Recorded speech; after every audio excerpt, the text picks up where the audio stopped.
I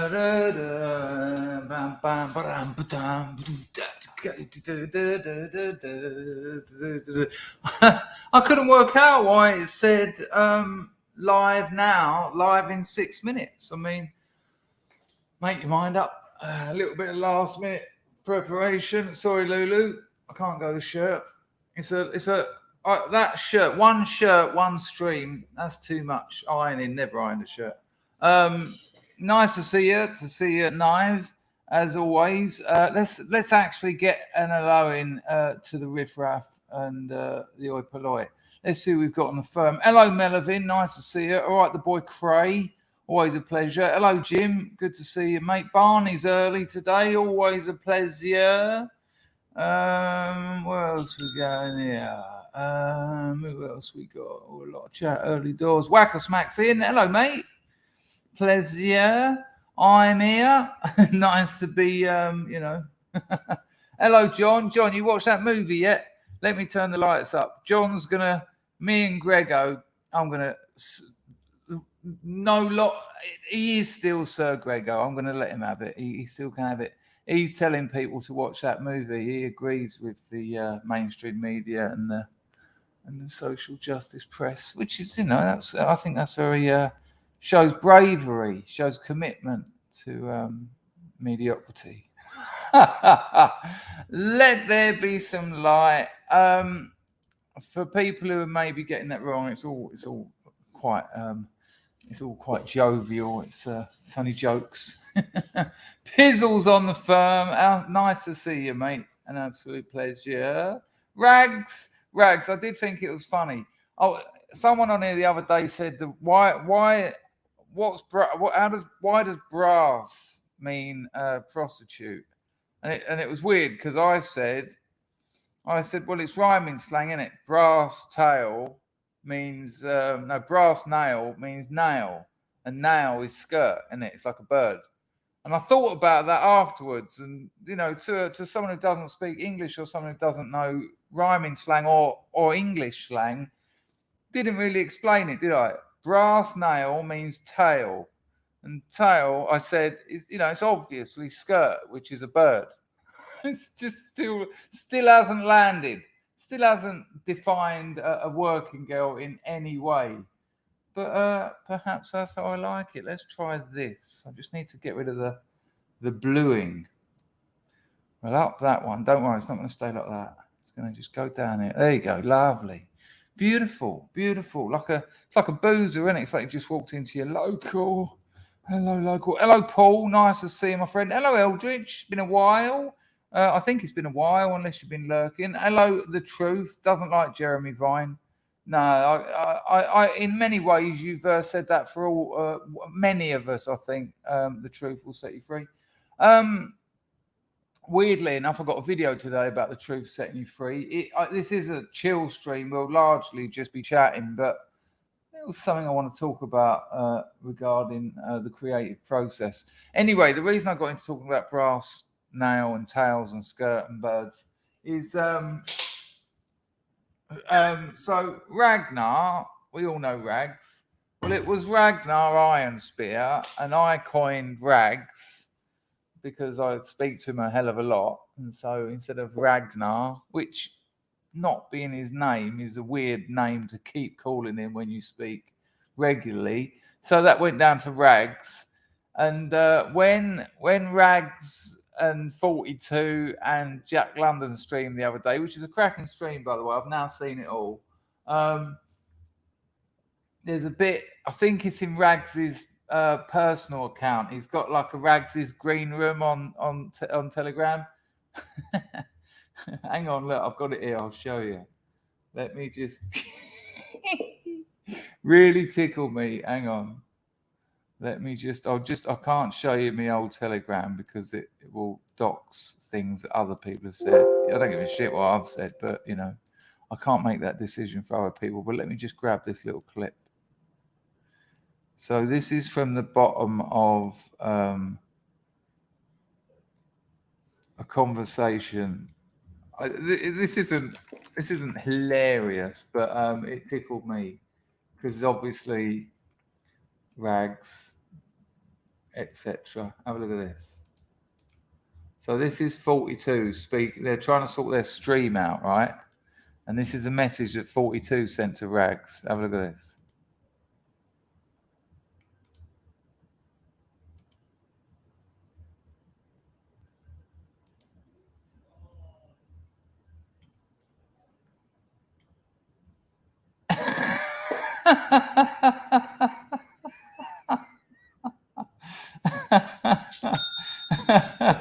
Now, if 42's got dyslexia or anything else, we all do them. We all make these mistakes, but that just tickled me no end. Gags. and it's like brass nail, tail, skirt, bird. And it happens here a lot. Like I make up. Who was I talking to about making up words the other day? I make up words all the time. Who was I talking to about brittle? Good Lord. Who was I? Who would have been interested in that conversation? For the life of me, I can't think. But I used the word brittle, referring to some snide, Valium, diazepam, which you'll read about in Seven Spastics. And I said that some of them are as brittle as like cold toffee. But I might have spoke about it on air, which would be embarrassing because now you're getting it again. I think I did speak about it on air, so fuck it. Anyway, I made up brittality. But as the person who was talking to me about it said, all words are made up, and all words are made up. That there's nothing wrong with making up words. That's who I was speaking to. My old mate Matthew Bonnywell. I was best man at his wedding. One of three I've been asked to. The only one I actually turned up at, and it was the hardest one. I had to go to Ireland, and it was Era. But I did get there, and I did watch it. Hello, Lulu. What a pleasure. Buster Brooks lurking. What's the names on the firm? John B. John B. Not 4 hours today, Pizzle. Those last two mega streams took it out of me, man. They're hard work with clips and having to, have an opinion and some kind of analysis, however superficial. These are the streams I enjoy the most. Maybe because it's not so. I haven't got I've still got to work after this. I've been working all day and I've still got to work later. Hello, Brian. What an absolute pleasure. Good to see you, mate. Hello, Vincent. Nice to see you, son. We got someone new on the firm. 350 Monroe from Australia. 350 in the chat for 350 Monroe. Hello, mate. I stream at least once a day, if possible twice. I make film reviews and tell stories. We pretty much know each other here, not in real life, although some have met up. But yeah, nice to see you. I'll drop my 350 in the chat. You don't have to agree with anything I say or anyone else says, but be friendly, be friendly and respectful. You'll be fine. You're going to give it a go, are you? Well, I was thoroughly enjoying Whiplash until the best bit about it was turned on its head, and I was like, oh, that's a terrible, terrible shame. Hello, Lee. Good to see you. Lumi says, Pope Lumi, oh, you can't give yourself titles. No, you're Lulu for a week. Oh, no, we've got a Lulu. I'm not talking to you. You might have noticed, Lumi, that we weren't giving us titles. I was giving titles. But I'll bear it in mind and I'll come up with one for you that you certainly won't appreciate.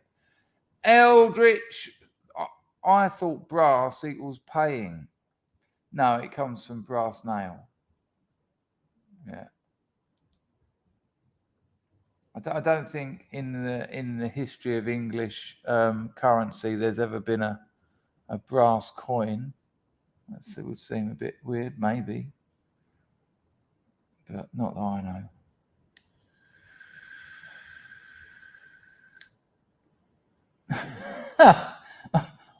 or brasser because they polish knobs. I mean, you know. John Palmer wants to know if skirt equals bird being transphobic. It's clothes phobic, isn't it? But there's a lot of garment phobia in the glorious House of Scrubs. So I'm not the first to blame if it is. Who knows? It's not there anymore, though, is it, Brian? I've sepia toned myself out of it, I think. Hello, Rob. Nice to see you. Down the boozer on Valence Road. They were lovely, the brothers, though. The fair. Oh, fuck me.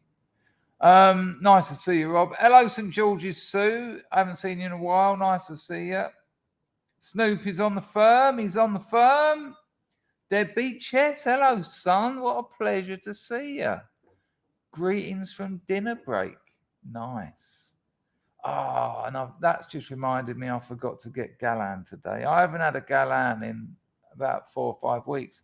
Once I realised I put 9 kilo on, I thought, maybe put the half kilo of rice tube a day away. Pizzle's on the firm. Hello, mate. What a pleasure.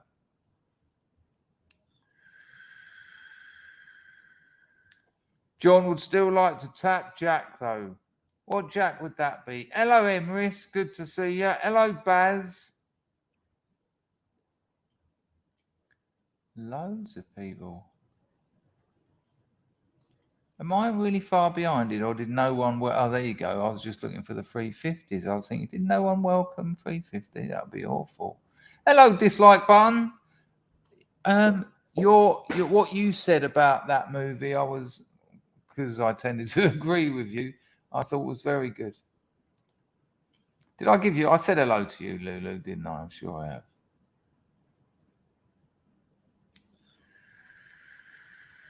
Mouse Cat's up, ready to face the night like a vampire. Surely it's midday where you are. Surely it's about 12:30. It's got to be, isn't it? Unless you've got some secret holiday. Lulu says, Dangerfield, I can't say pleasure anymore. I have to say it like you do. That's the plan. How are you getting on with sensual? Hello, Zen Maverick. What a pleasure. Custard's on the firm too. Always good. What else we got in here? The riffraff are turning up now. John Warren, new on the firm from New Zealand. Should we say hello to John?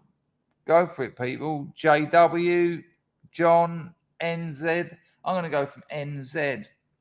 We got a couple of scrubs from New Zealand. We've also got a couple of Antipodean scrubs, 350. So you're not alone. There's a few Antipodeans on the firm. I don't know if they'll be here tonight. Linda and Field Marshal Dawn Browning springs to mind. We ain't having it. Spring has sprung. Lovely. Has it actually appeared? Loom is calling me a bully.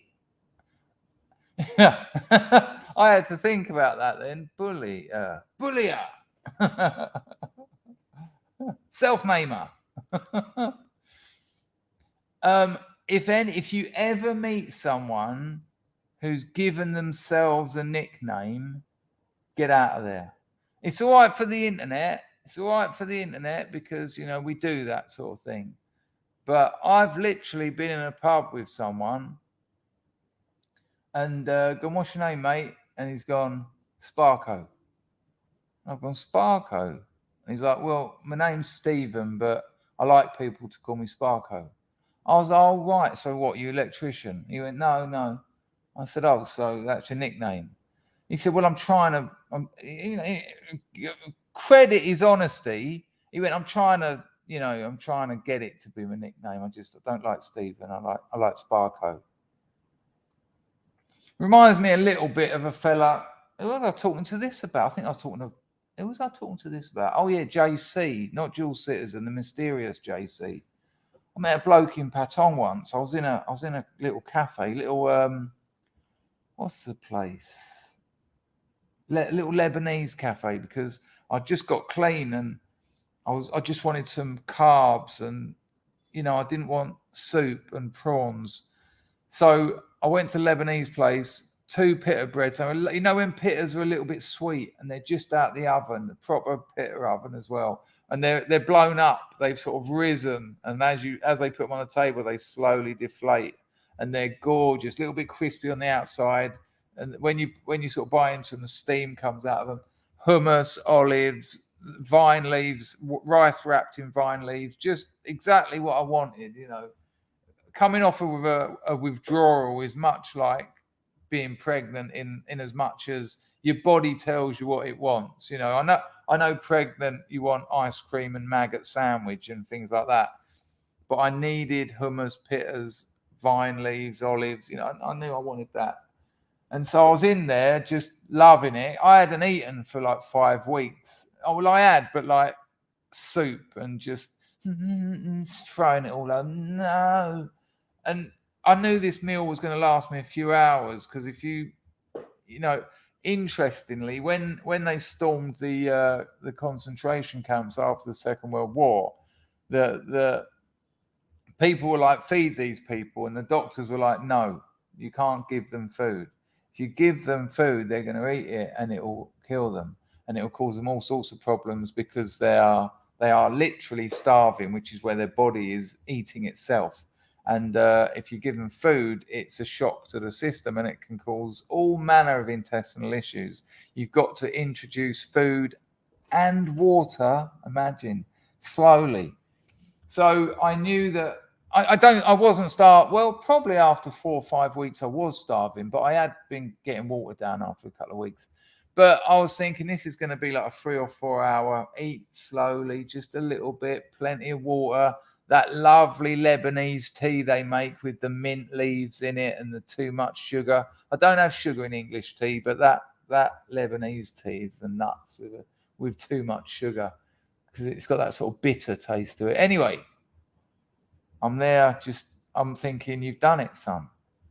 5 weeks since your last hit, you're clean, you're in Patong, you've got a job, you've got a flat, rent, but it's better than nothing. It's better than not having a flat. And I thought, well done. And you have to credit yourself when you've done that. I mean, admittedly, I got myself in the mess, but I also got myself out of it.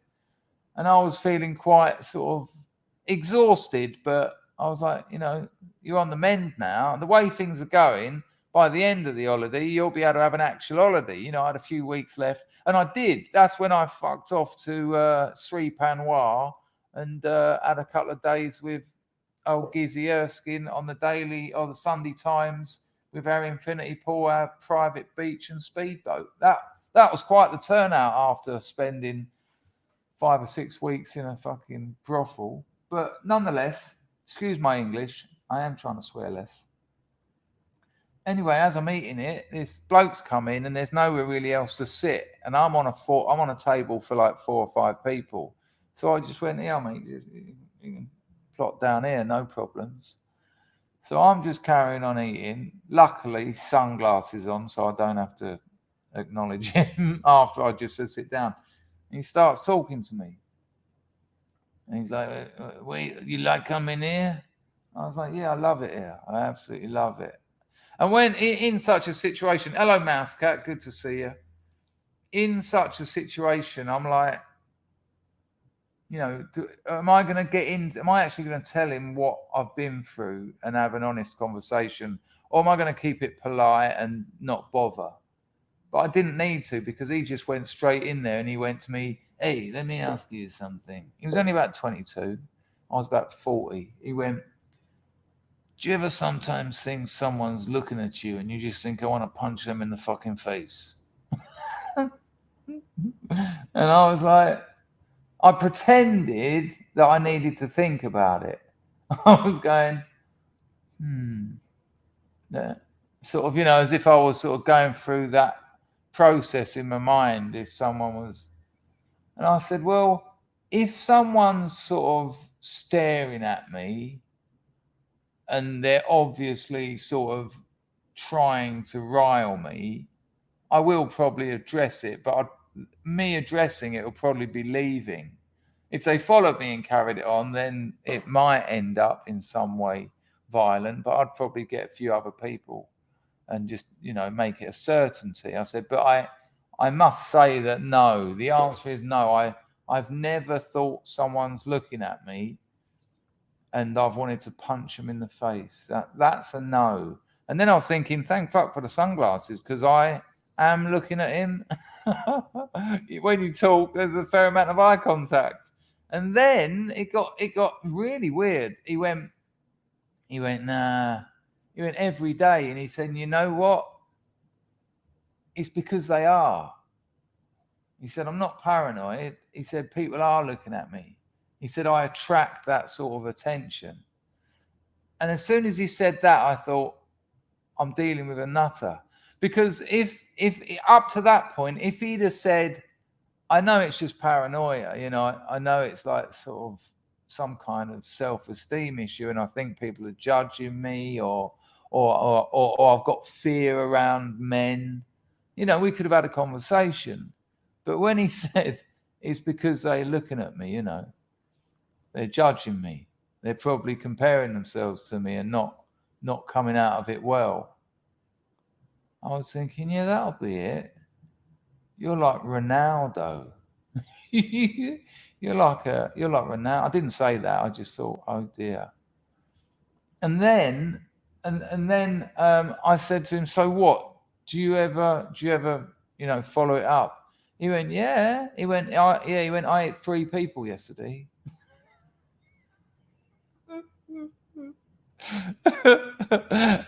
My 4-hour slow dinner started speeding up quite rapidly. I was wiping the plate. Okay, right. 3 people. You looking at me? Doosh. And I was like, yeah. I said, are you taking any? The question I wanted. Look, I like to be honest, upfront, and real when I talk to people. But sometimes it becomes a situation where you have to be deceptive by omission, perhaps. And what I wanted to say was, are you taking loads of drugs at the moment? I.e., what makes you think like that? Methamphetamine, which is fucking everywhere in Thailand at the moment for next to no money. I think you can make methamphetamine with nothing natural. I mean, every other recreational drug, apart from the research chemicals, of course, but they don't count. That's amateur night. Like heroin, you need poppies. Cocaine, you need coca leaves. Ecstasy has got a natural precursor. But I think if I'm right, someone might be able to correct me, but I think methamphetamine is wholly chemical. I'm sure somewhere along the line you'll find a plant. Maybe like, you need a plant to make A, to make B, to make C, to make D. But that's why it's so cheap, because you haven't got to wait for a harvest. I don't know if any of you have seen a shake and bake. I never wanted to say the words decent meth, because that is an oxymoron. But decent meth looks like a shard of one time love, it is no one. Soon found out on a shard of glass. A shard, it looks like a bit of quartz or something, like clear quartz crystal. 1.5 inch long. Nice. But that's crystal, hence the name and why the gays like it. Well, that and its effects. Probably a combination of the two. It's probably 99% effects, 1% the name. But I've never heard a gay call it meth. It's always crystal, which is interesting because language has a reason. But you can go from the shards all the way down to a shake and bake. And I've seen someone do a shake and bake on. I could get that into 7 SUBSTACKs. Anyway, shake and bake, right? You get an empty Coca-Cola bottle, and I don't know the recipe. I'm sure you'll be able to find it on the internet. But it is things like strips of silver foil. Yeah, silver foil, bit of ammonia. Then you have to cut up some batteries. this is what I want to inject. This is what I want to inhale into my lungs. It's really, it's the grottiest of gutter drugs ever. But to have, not only is methamphetamine the gutter drug, it's in the gutter it's the gutter of the gutter. Do you know what I mean? But then within that, there's an even lower grade. It's even lower than yabba, and so they put all this poison in a bottle. I'm not joking. Then a load of hot water, and they shake it. There's a few more other things in there. I think they put some phosphorus in it, which you buy a box of matches. It's not actually on the match head, which is a mistake most people make. So I've got to be a little bit careful because I'll be telling you how to make it. And I don't think YouTube would appreciate that. But it's actually the strike on a box of matches that's got the phosphorus in it. Red phosphorus. Anyway, once you've seen them put all these heinous things into a bottle, they just shake it, right? For about half hour, and you got all these tweakers giving it a go. Most of them don't even know they're shaking it. They just hold the bottle, and it's sort of like, because they go, and then they leave it for a couple of hours, and then they just pour the water out as much as they can by hand, cut the bottle, and there's about ½ inch of like yellowy brown sludge at the bottom. And then they slap that onto a couple of coffee filters, put it out in the sun, and about 2 hours later, you've got this yellow powder. And then they inject it. That's crude wake and bake. No, not wake, shake and bake. Sorry, methamphet.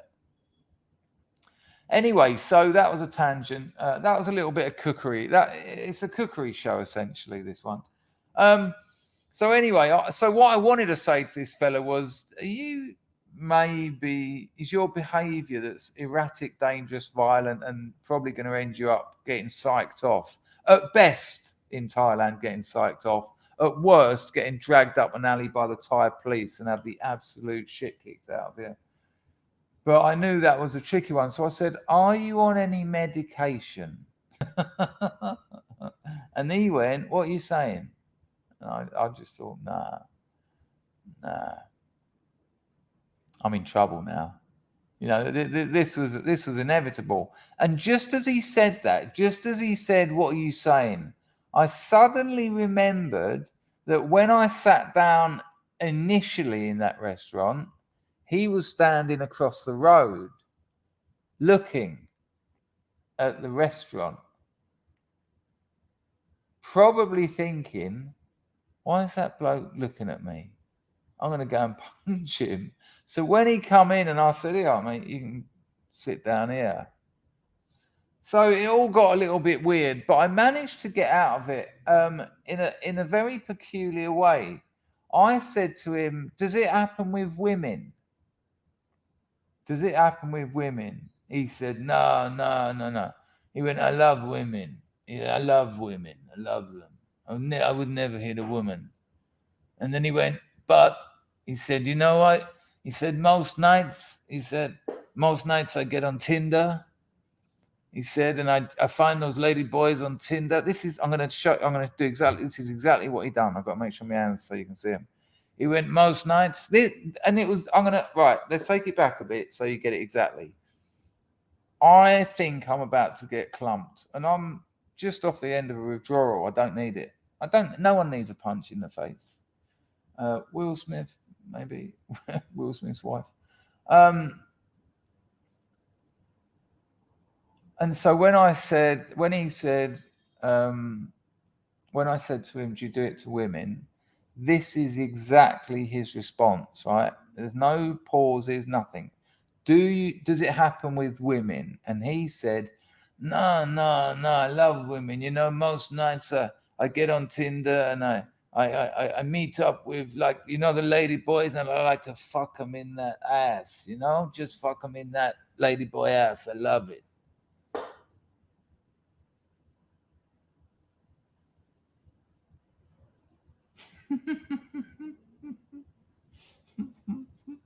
I got out there in the end. He gave me his phone number and that. And I was thinking, yeah, I'm not quite sure if I'll be calling you. And I had to give him my real number because I've got caught out before with giving someone number, and they go, "Oh, I'll call it now, so you've got my number." Oh, sorry, it looks like I give you the wrong number. That's my old phone. I'm not buying that one, John. I'm not. I've seen that, and that's been questioned. I don't think it's brass flute. Where's there a brass flute? What's a fucking brass flute? There's no such thing, is there? But if you can have it if you want. Mrs. Me in it says, "Afternoon, lovelies. Just got off the phone from the menopausal expert. Turns out I'm not crazy. I beg to differ." So when does all that kick in? You know what? When you come on and tell us about all those clips you sent me, maybe you should talk a little bit about that. I don't think blokes know anything about all that, except for those such as your other half who are going mad living with it. Mousecat thought that brass rhymed with arse or ass if you're northern. No, I'm not having that. Brass nail. Manny Moo says loads of coins are made of brass. There was so much I was going to say then, but I'm not going to say any of it. John swearing now. Capitals. Hello, Windy.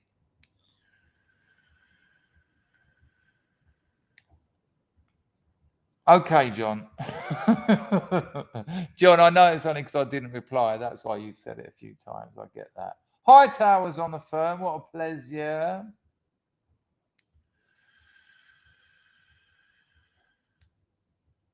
I don't know what Loom is saying. Twee fee. Not a Danny LaRue. Oh, John B needs about 350. Damn you, Loch Ness Monster. Get off my lawn. It's going to be one of those streams, isn't it? Eldritch has said Fnord. Good Lord. Hello, historical doppelganger. There you go. Nice and simple. Hello, Scrubs and Danger. Pleasure. An absolute pleasure. So the handful of newcomers, this is a chill stream. This is it. This is it. We're just chatting. We do a bit of saying search. If something comes up worth having a look on the internet about, although I have actually got a couple of clips I want to show you in a minute. Also, all scrubs that have been sending me memes, I've set up a folder for them, so we'll have a scrubs meme night, and I won't leave it for months so that people are memeing about things that aren't in existence. I'm talking like next week. So just put memes in the subject so that I don't have to read it. What I mean by that is I can just pop it in there, then I won't see the meme before it's revealed as well. Hello, Will. Nice to see you. Charlie Sparkles is on the firm. Zen is checking whether Lulu's on heat. It's always nice. Dislike button, repping the Antipodeans. John, new on the firm, says never. He didn't say never. he might next time though. Never vote for Jabberholic. No, we don't. It's all pure bloods on the firm. Just call me Sparko. You might have regret that, Sparko. Oh no, it's not right, is it? It's not right.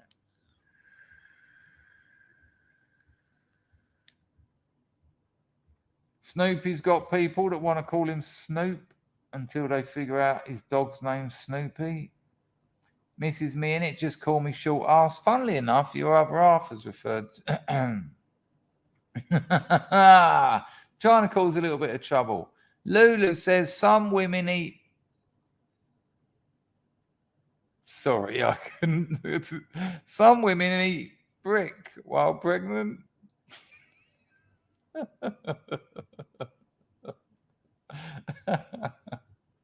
Dislikes given nickname was stretched. All right then, Scrubs, come on. Nicknames that people have given you that you've not allowed to take. Actually, no, let's not do that because people won't want to, because people will call them it, and that's not good.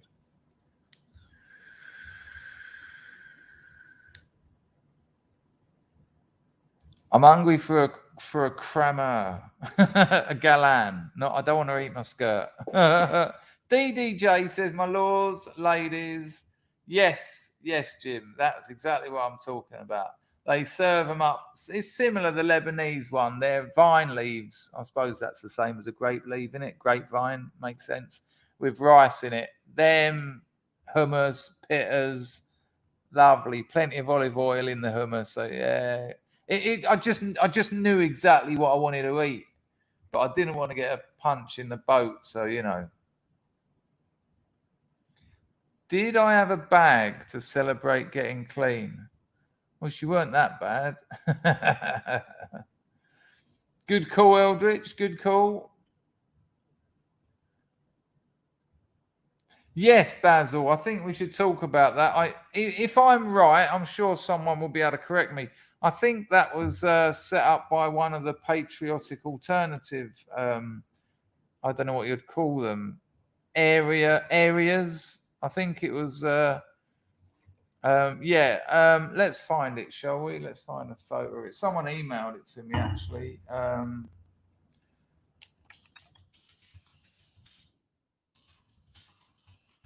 Saying search. There you go. It was Liverpool, Man City. Disgust. Why? The funny thing about this, and Laura Taylor nailed it, actually.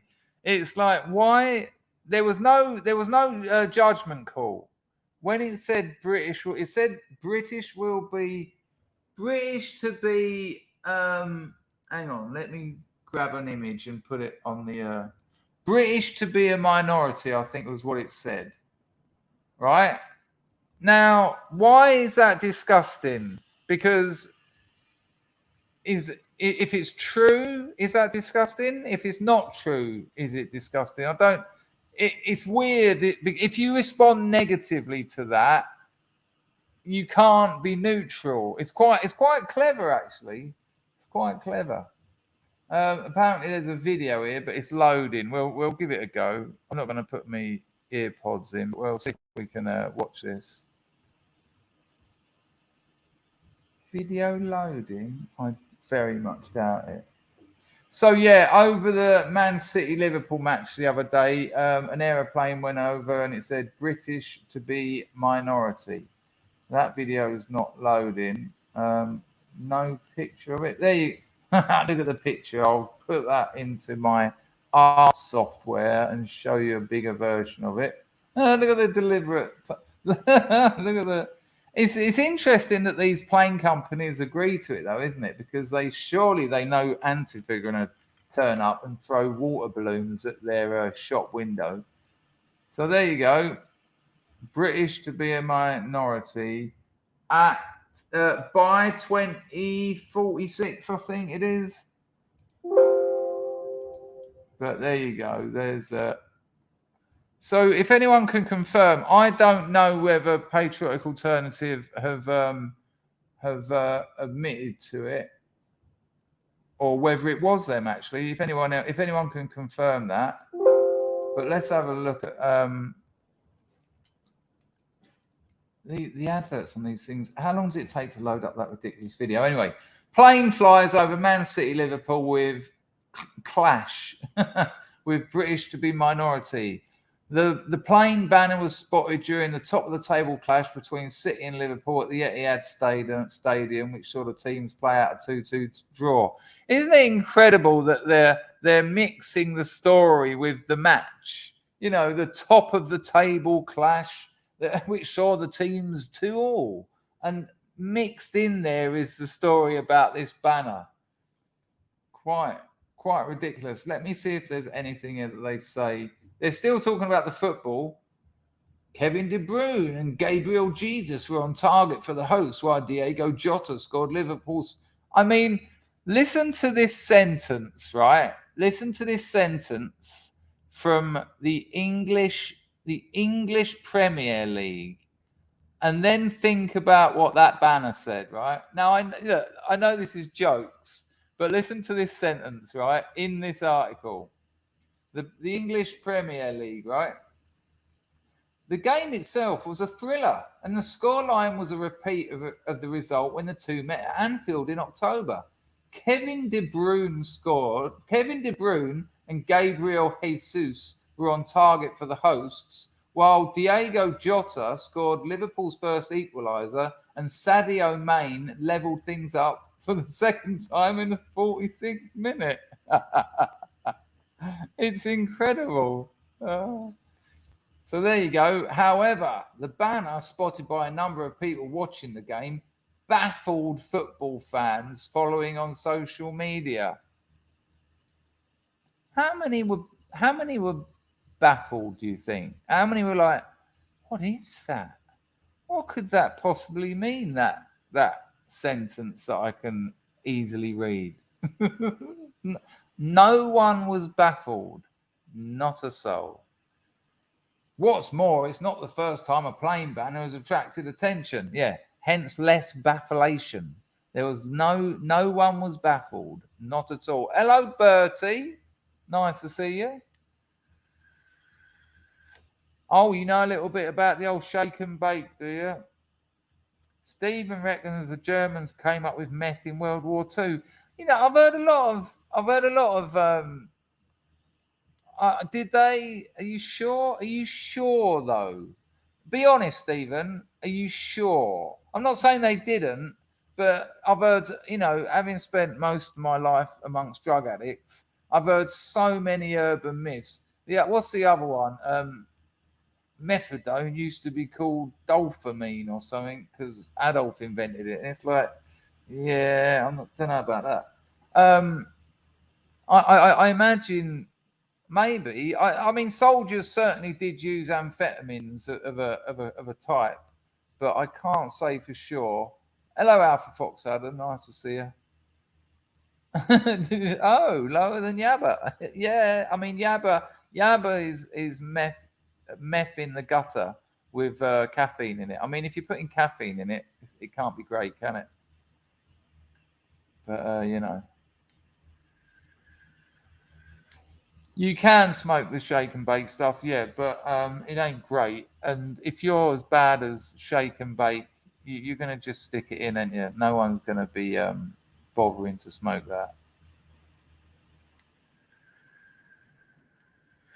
Hello, Zerg1337. Loads of new people here today. Can we have a Zerg in the chat? Oh, let's just go for a Z.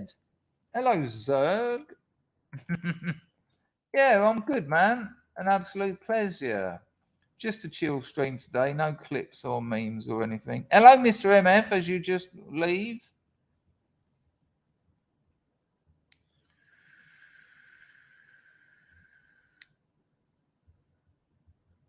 Snoopy said, I stole my grandma's B&H when I was a kid. Never had such an arse beating. You make me realise how vanilla my childhood was. Oh, no, and good for you. Good it should be. That's what it's about. Nice time.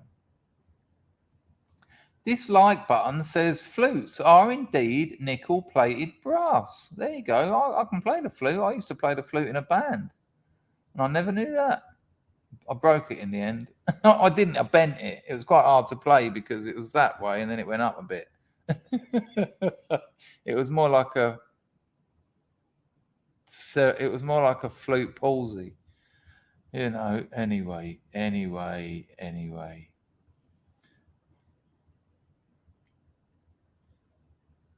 Where are we? What are we doing? There's so many chats. Right, let me get this grift done. I've already got entropies pinned in and nothing. Absolute jack shit. 45 minutes. Good. That's what I thought, John. That's what I thought. Sean's pissed. Well, don't be, Sean. Let it go, son. Hello, Glenn. That was a shocker against Brighton the other night, wasn't it? One of my friends ate loads of coal when she was pregnant. I've heard about the coal.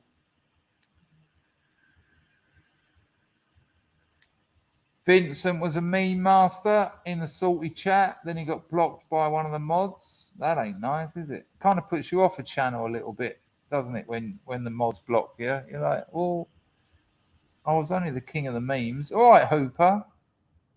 Hang on. Foot Golf says me and Danny G are Are you sure? Are you sure? Let's have a look at that video you sent me, Richard. I've got it racked up, actually. I've got it on the old OBS. It was a short, so it looks like I've thrown it away.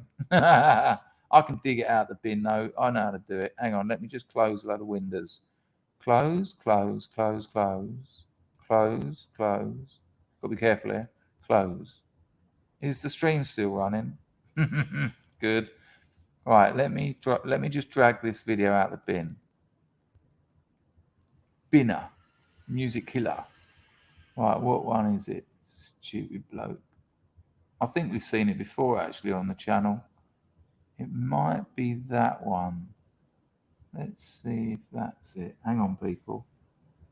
That doesn't look like it. Actually, that looks like it. Hang on. Give us a second. Move to desktop. Click that there. Yeah, gotcha.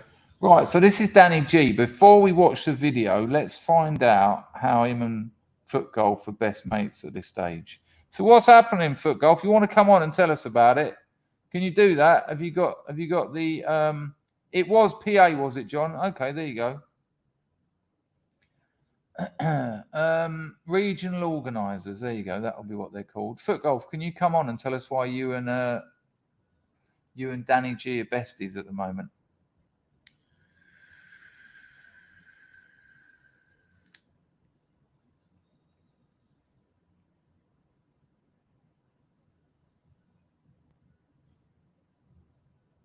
Well, the census is coming out, but like I told you, I've heard from people who I trust that it's been redacted the fuck out of, and they're saying because it gives an impression of things that aren't true.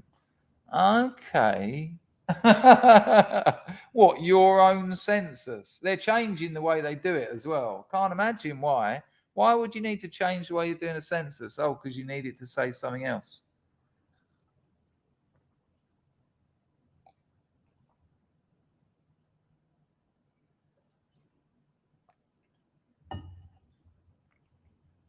So, okay. Hello, European housewife. How are you, my dear? So they have said it is them. Well, Windy makes a good point. Well, yeah, Caucasian people are a global minority. It's just that we tended to do very well in the struggle for life. Pizzle says, whoever it was, I salute them. Oh God! You nearly just saw me take my lips clean off. Can you come on, Richard, or not? Where is he? I might have a couple of guests on actually. We'll do that. I don't think Richard is going to come on. It's become very tedious, but Mr. MF, what we have to at least be happy about is when we were talking about this 4 years ago and we were called lunatics and Nazis and God knows what. It's kind of mainstream news now that there's blatantly an anti-white cultural sentiment. So, you know, yeah, I think it was probably just some kind of amphetamine. I'm not sure it was methamphetamine, although, you know, there's hardly a difference, is there? Either way, I can't imagine. It must be grotty enough to be fighting a war, but to be doing it on the old pervert powder, I mean, you know, all you want is women when you're on that, not thousands of men, and certainly not thousands of men shooting bullets at you. We got some new people in, though. Absolutely lovely to see them. Mousecat is just confirming to his missus that we're not talking about shake and vac.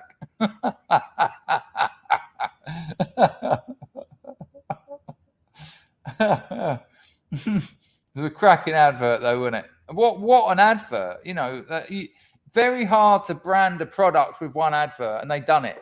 You know, advertising campaigns, marketing campaigns, branding is usually an advert, billboards, years of local radio to form a foundation.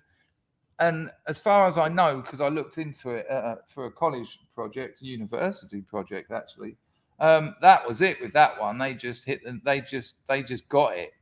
Everyone at school was singing that. You do the shake and vac and put the freshness back. And what a product! Throw it all over your carpet, hoover it up. Okay.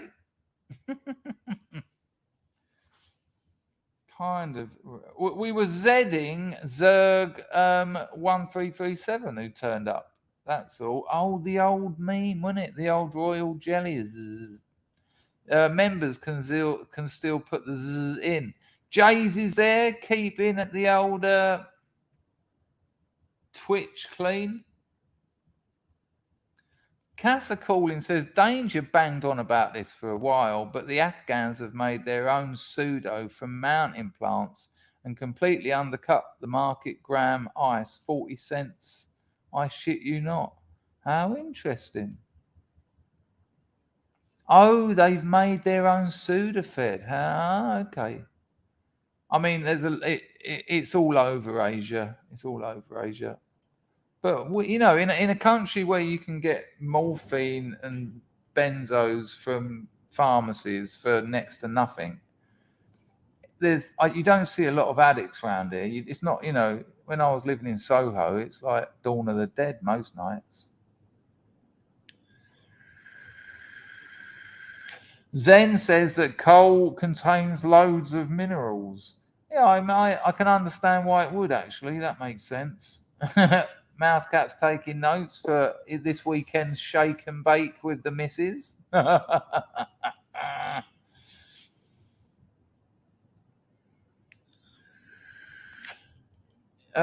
Foot Golf says you pronounce footballers' names like a Guy Vicar. Yeah, you spell gay with a U. All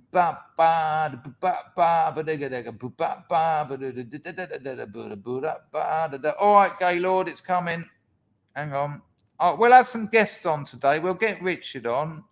I'll show the little clip of his new best mate, and then we'll get some other guests on. Why not, eh?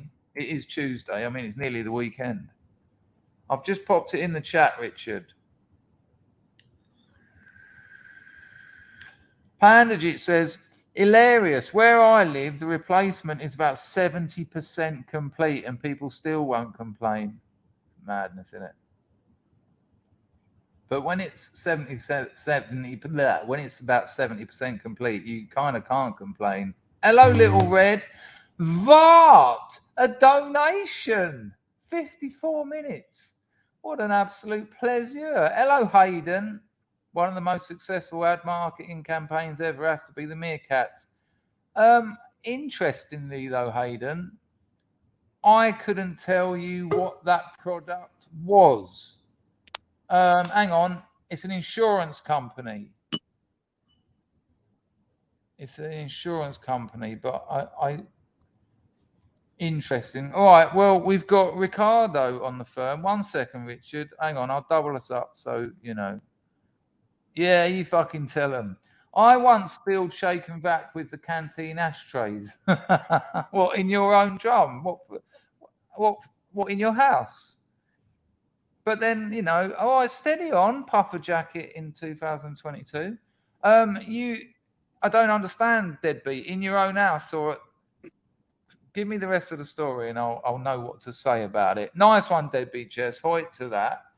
Richard, how are you, my friend? Always a pleasure. Hello, Christopher. Good afternoon for you, is it now? It's later than that. It's 7:30. It's early evening. Good evening. Yeah, good evening to you. Is it a bit chilly over there, or a little bit? My daughter bought me it for Christmas, so you know, don't take the piss. No, I feel bad now. Bad. Hello, Crow. Nice to see you. Hello, what's the name? Right, so let's have a look at this video of your new best mate. Yeah, that one. That was, we've seen that before. That was just, it was so mad. I resent it to you. I tell you what, I would like you to show if you can, which I think the viewers may find fun. In your Telegram, I sent you it's only a 2-minute video of a very interesting thing that happened when I was playing foot golf the other day. It's not foot golf related, so it's not boring like that. Is it the goose? Well, now you've just fucking ruined it, haven't you? No, because we've already seen it. I mean, if you actually came to this channel, you'd have we watched it. Yeah. Oh, well done. Yeah, no, I'm far too busy to watch this most of the time now. We're lucky that it's the Easter holidays, so I've sort of fitted you in. What? You're off work for the Easter holidays, are you? Yeah, but to take some time off to do father duties. It's good. You've got a good relationship with your boss then. I'm my own boss, Chris. You know that. I work for no man. There you go. So yeah, we've seen it. So let's watch. Have you actually got something to say about you and Danny G's relationship? Nothing major. Have you? Yes or no? Yes.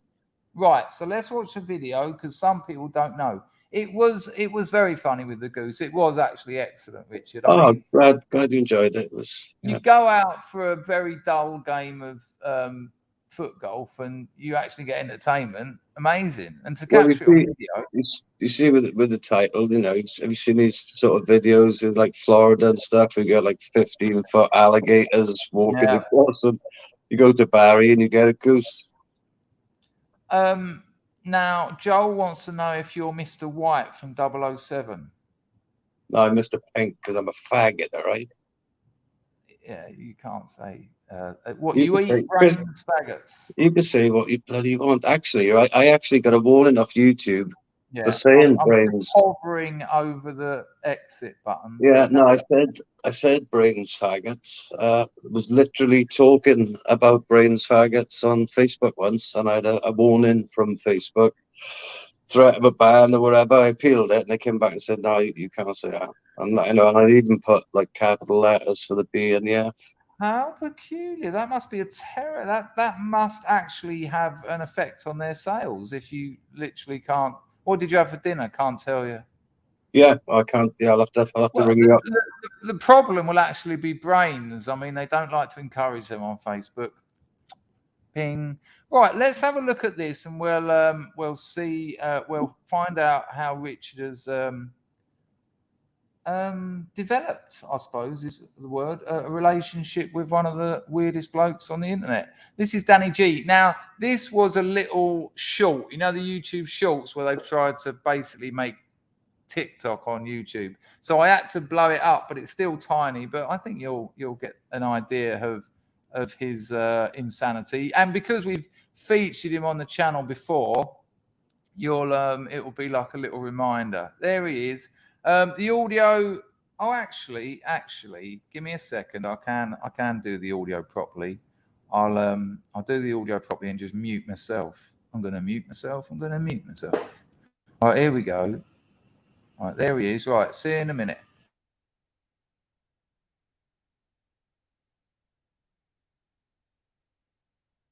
Shit, bang in the stomach, bang in the face as he goes down. He's on the floor, yeah?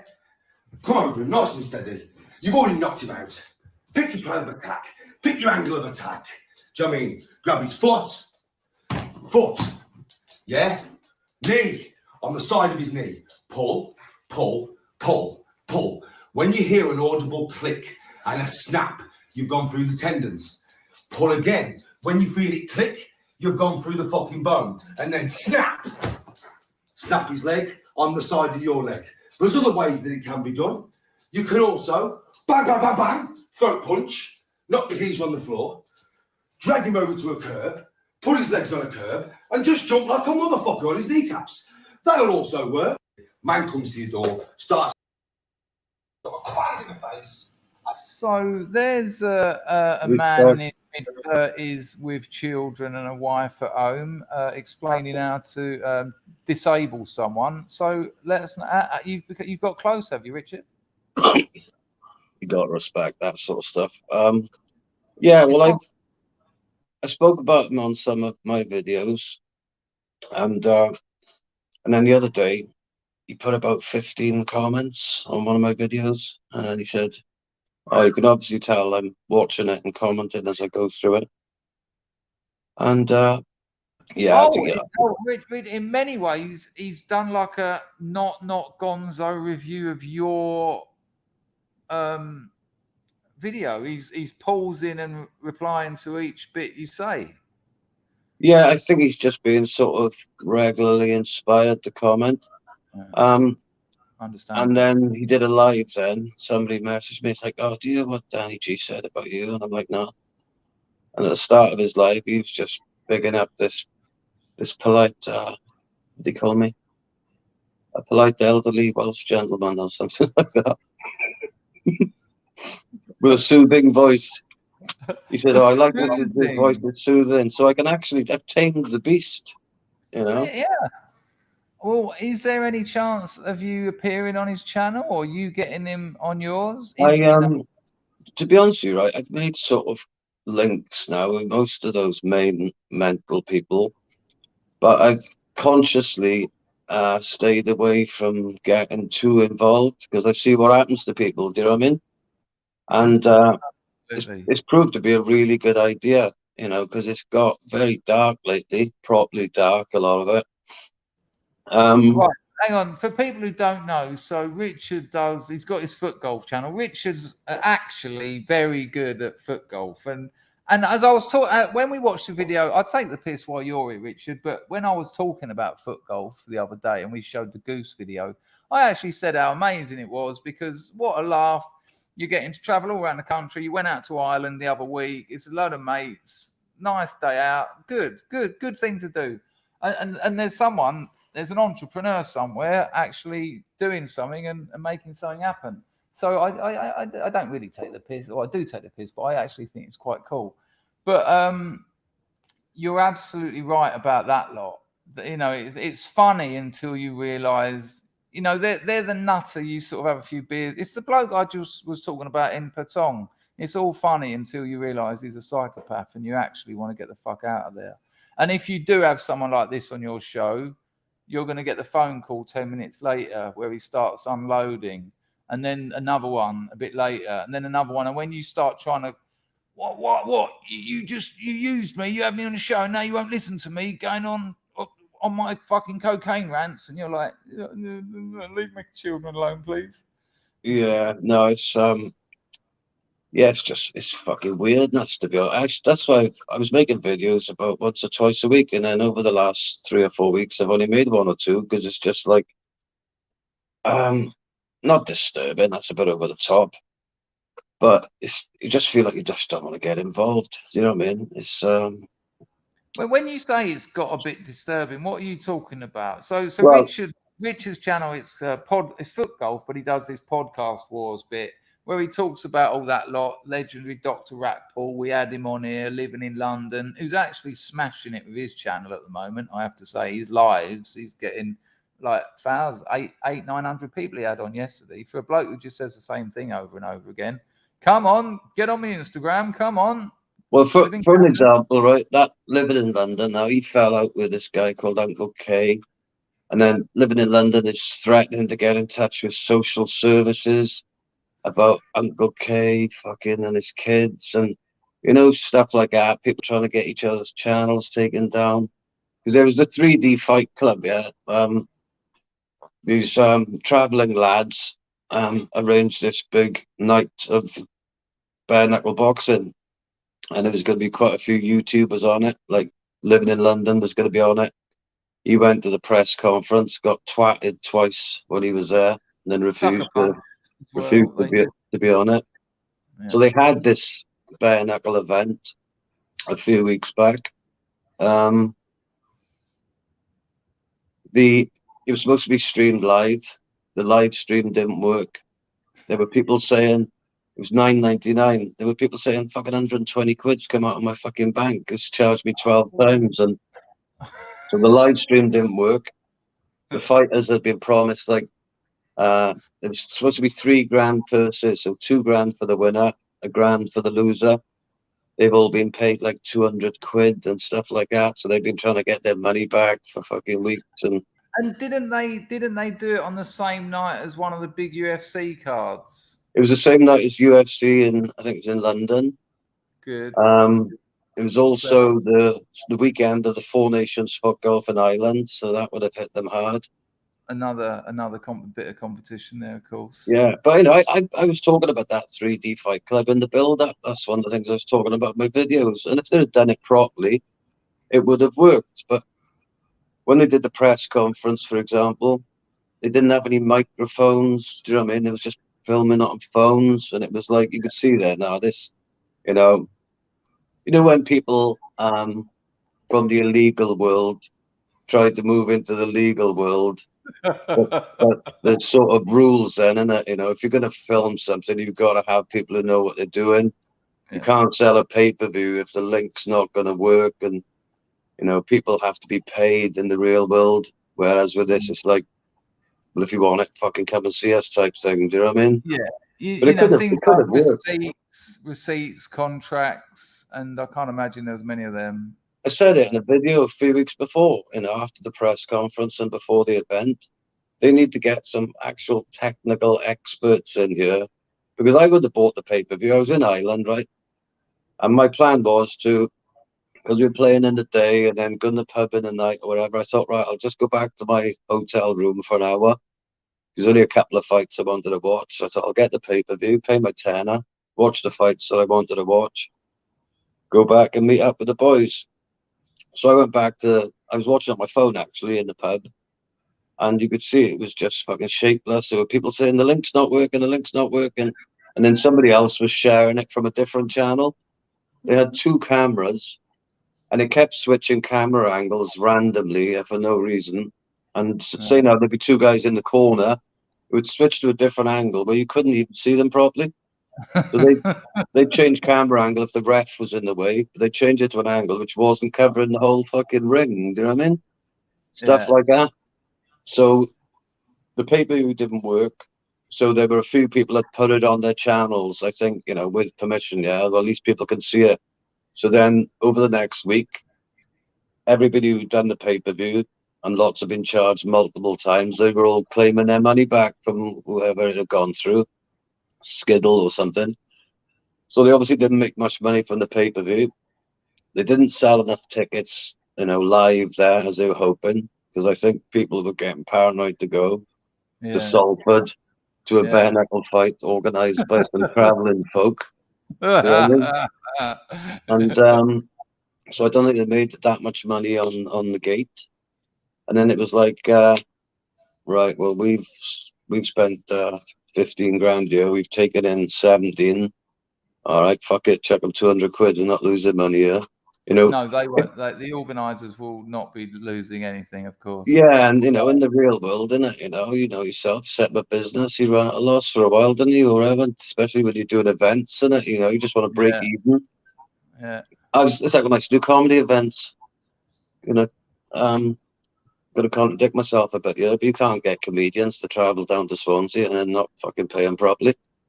Well, you had one very good comic come and do a couple of classic gigs. That was one of my favourite in my whole years of stand-up. That one, when I was with Ben Crellin, is up in my sort of top 2 or 3 gigs. The poster up there, actually, it was Thursday, March 28th. What year? The 9th anniversary. It came up on my Facebook the other day. So it'd have been 2013. Fuck me. That was a cracking night, man. 9 years ago, that's the day my career died, actually. No, not that night. Did you do a set that night? The night that you and Crellin were on, I went on first. Died on my ass. Because if you remember, it's your fault as well. Obviously, yeah. I'd been having a little flirt with drugs that week. And I hadn't been doing it on a regular basis at that point in time, but I'd had a dodgy week. You'd forgotten to bring Valium down, which was the first fucking disaster, because my entire comedy career had been Valium-based. So me not giving you drugs made you not perform well? Well, it's you know, the Valium stopped me fucking being a completely nervous wreck. But I was literally being sick in the toilets, and I said, "Oh look, I can't do this. I just don't. I'm not right to do this." And you said to me in your wisdom, "Griff, if you don't do it, you'll regret it." I did it, went on, felt like I was naked in front of my grandparents for fucking 10 minutes. I had an absolute nightmare. Came off, and then you and Crellin were really good, so everybody enjoyed it. So my whole thinking behind getting proper comedians on, while I have my first experiences of it, was the people watching, all right, even if I'm shit, at least people are paid and they've had a good night of proper comedy. So from that point of view, that's what it was all about. But after that night, I thought this is not for me. I'm not fucking built for this nonsense. You know, I done stand up for about 10 years, and you always have bad gigs. You know, you might go 7 or 8 in a row. Hello. Yeah, You might go 7 or 8 Hello. gigs and have an absolute. He doesn't look like a drug addict. She's talking about you, her father. Who Yeah, does. probably. You can go for like 7 or 8 gigs and that you smash them all, and for reasons that are seemingly out of your control, you'll just die, and everyone does it. Isn't it a hideous feeling that? And as soon as you know it ain't working, then the nerves kick in. Then you can't talk properly. Then the room's silence, and it's like snowballs. It's a fucking horrible feeling dying on stage, isn't it? And I had my ex-missus sitting in the 3rd row. And by the way, people, is that the ex-missus is referring to very hot lady, very hot. Those are the days. Wood tap. Yeah, you probably wouldn't have, but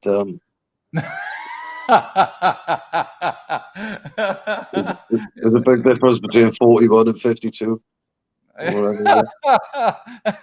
That's a fair point, actually. Hence the ex.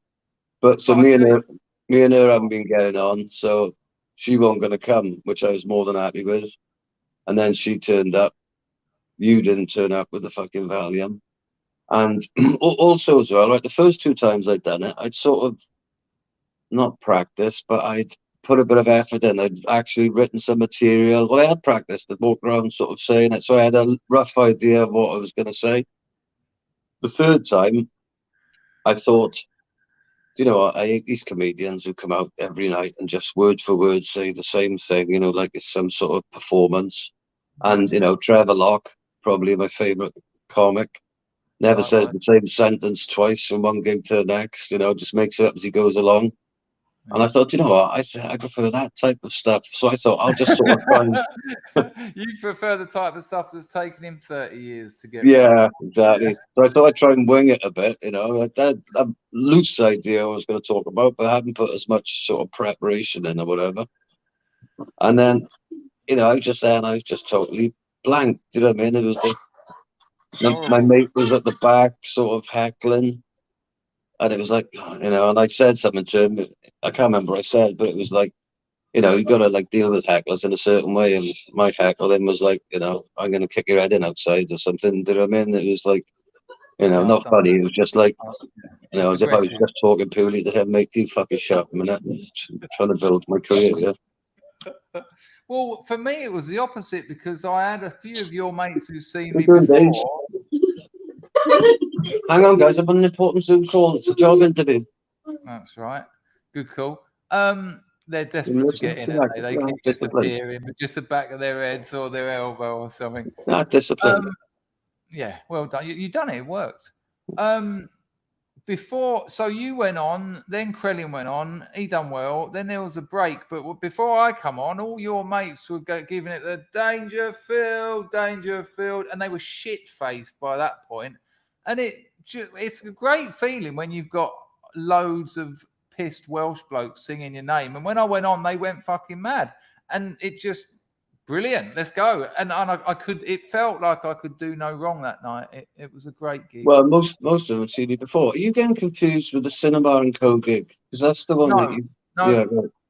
No, that was also a good gig, but I'm thinking of the one in that very dark room with Krellin. Yeah. More than that Cinema. No, because that one they'd already seen you in the Cumberland Club one, didn't they? Do you know what I mean? And you did have you had a few videos knocking about then, so I've been sending people videos and that. So yeah, they liked you before you started. Yeah, the Cumberland one club. Funny enough, Nev, the guy from the call centre, he died recently. But his he died. Where are we now? I think it was just after Christmas or just before. Yeah, he died. R.I.P. But I remember his ex-missus saying that, how much have we got to pay him to make him stop? It was, you know, it was trying to get a job, yeah. The roof was too big, the place was too big. It wasn't a comedy venue. There was no Yeah. winning that. Anyway, listen, I'm going to let you go. Always a pleasure to talk to you, Richard. Well done with the foot golf, mate. Oh, It's good. one Nice to see last you get thing. out of the house occasionally. One last thing. Sorry to interrupt. Yeah, the Fuck Off is an incredible community building. Yeah, I remember you saying before about getting the real Danny G on. Yeah, I did sort of because he said himself, yeah, that the videos that we showed earlier, that was during the time his son had died and stuff like that. Yeah, and he was going through a right sort of time of his life, and he's not really going through that sort of time now. So he is aware of how crazy that was, but he's still quite mad, actually. You know, he's still madder than he thinks. Hang on 2 seconds. So, well, could you give a shout out to Steve Craig, please? My daughter's asking. Yeah, you've muted yourself now. Yeah, I always do. All right. Hello, Steve Craig, my own moderator. He's on Minecraft, I believe. He's a character on Minecraft. Oh, no way. Steve Craig plays with children. Yeah. And can you give a shout out to my cunt as well? Good call. Yeah. Yeah, but I said to Danny in the comments, I said, "Oh, my mate's got a channel. He wants you to go on it. So I'll try and arrange that for you. I'll just give him. I thought about it, but I mean, Well, I'm going to tell him you want him on. He'll get in touch. You tell him no. take care, Richard. Always a All pleasure. Fucking hell. Yeah, I nearly banned him then. Look, that's the problem. Richard, put something in the chat. I think I might have banned you. Yeah, no, he does well actually, Richard, with his 17 children. Well, I'll tell you what, I'll pop the invite in the chat, and if someone wants to come on and talk about something, they can. Steve, do you play Minecraft with Richard's daughter? Something. Not that there's anything right with that, but Dennis, why don't you come on? I haven't seen you since we met in real life. There's the link. If anyone wants to come on, you're more than welcome. It's just turned into a call-in. I've got a lot of work to do, but I think, I've got messages coming in from work right now, actually. Oh, from finance.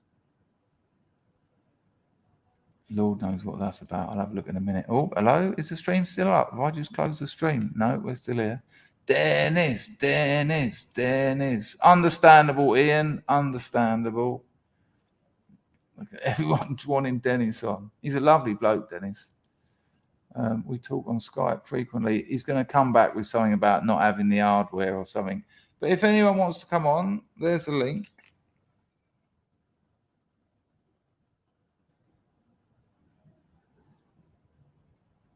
Look at that, Dennis. Everyone's out for it. Everyone's out. Everyone's up for it, I think is the word. Yeah, he's a good bloke, Richard. They were good times, actually. You know, Richard wanted to be a comic. I was already doing it. I was trying to give him a bit of help. He promoted some shows down in Swansea. And as you just heard, there was 3 gigs. One of them was, you know, massive, like one of those classic, take care, Ian. Good luck with all of that, mate. Dennis will when he gets his new computer.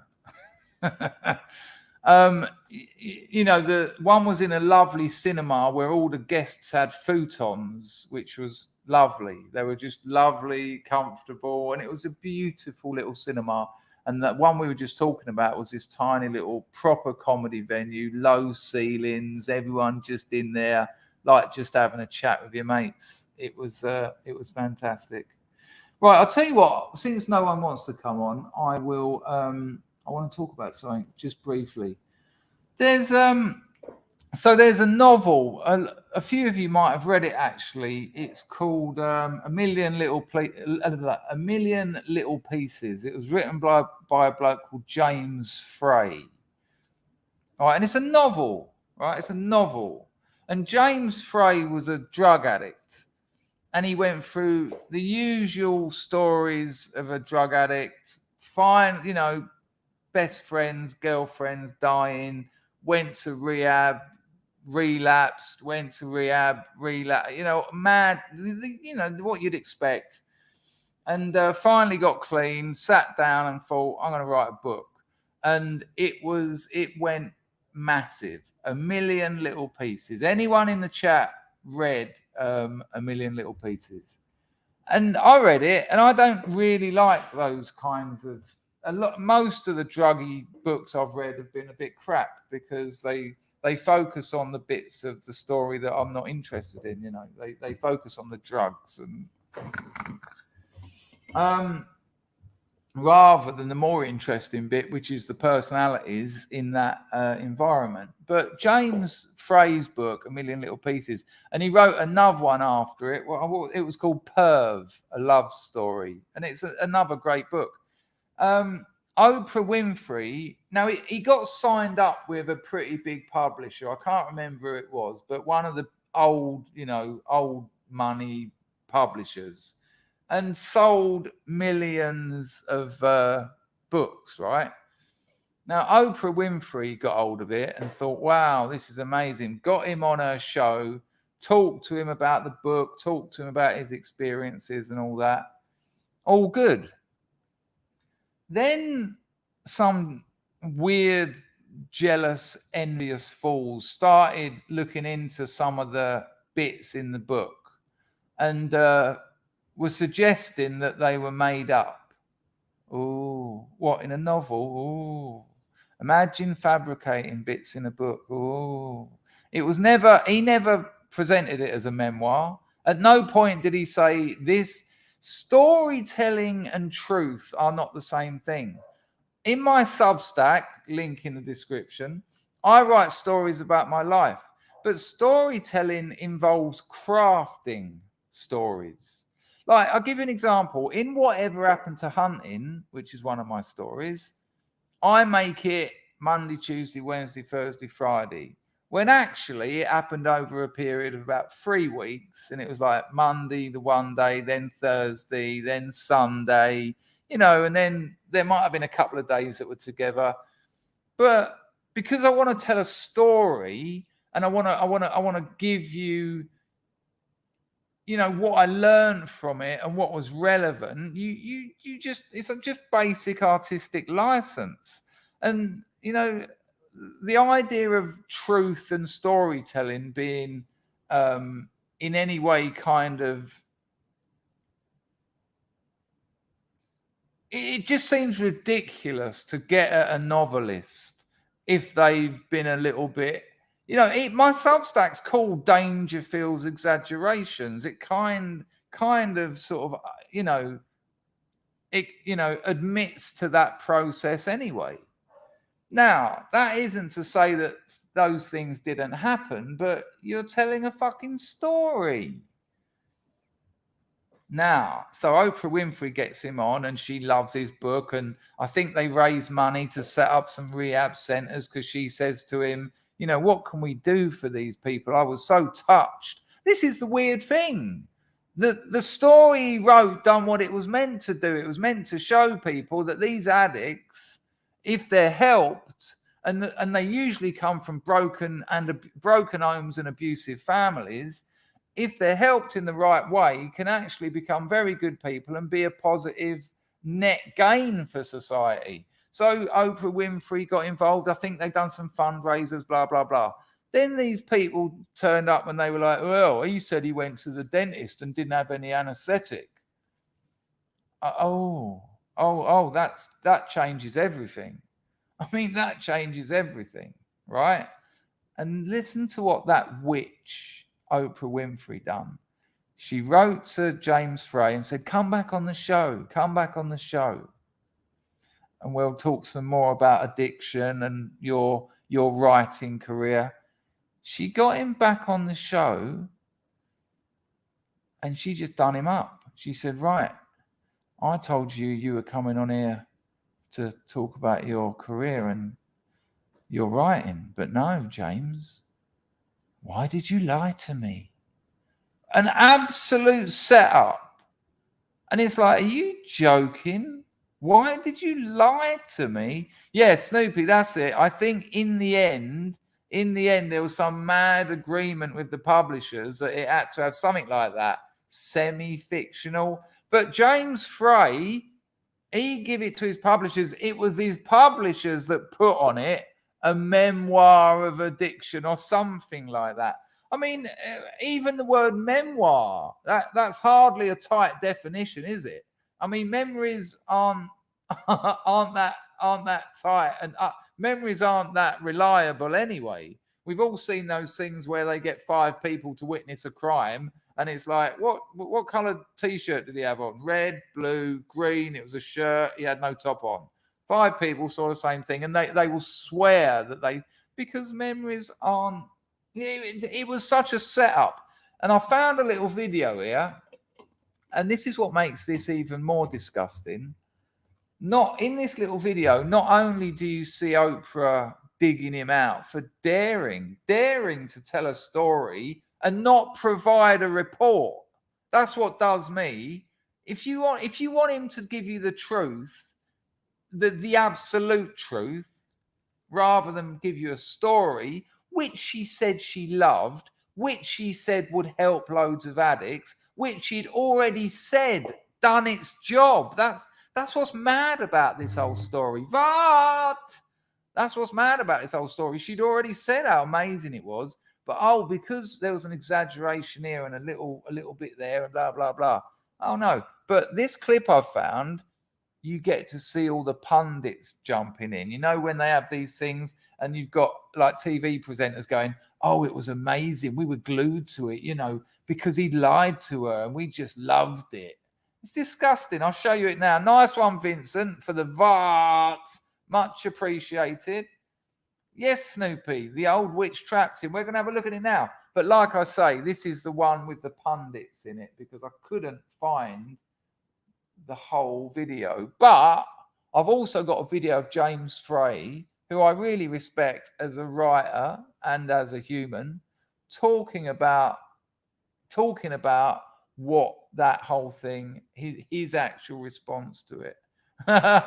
Good call. Oprah is very quiet about Harry and Meghan's lies. Oh, Dillich says Winfrey is notorious for stitching people up. I didn't know that. Dillich. That's actually quite interesting. Right, let's I heard it. It was 0.39 seconds behind. Sorry, Vincent. Email me and I'll get it back to you. £7 donations, hour and a half talking.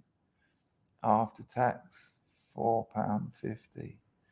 Check this out. This is Oprah Winfrey, James Frey, and the vultures from the media. It's only 2 minutes, but it's disgusting.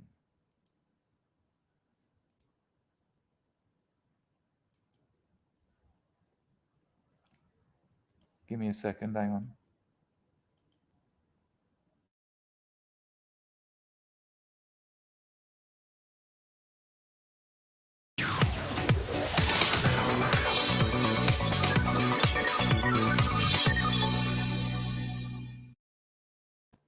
I mean, look, top 20 best top 25 showbiz moments. What a writer being accused of writing. A storyteller being accused of telling a story. Are you fucking joking me? Ridiculous. I don't know what is true, and I don't know what isn't. So first of all, I wanted to start with the smoking gun report, titled "The Man Who Conned Oprah." Right. So straight away, right, look at him. He didn't know this was why he was on there. She didn't tell him this. And that's that deception, that desire to fucking drag him over the coals. She didn't say you've made some, you dared to elaborate, you dared to embellish. I mean, have you read Dostoevsky? You know, it's madness. She lied to him, got him on there and went, right, you bastard, in front of what, 8-9 million viewers? Right. And what a cuntish thing to do.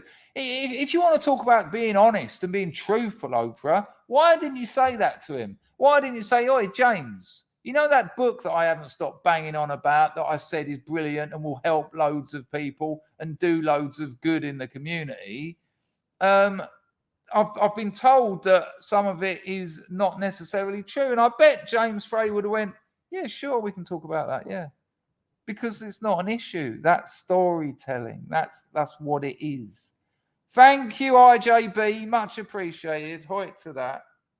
Thank you, Vincent.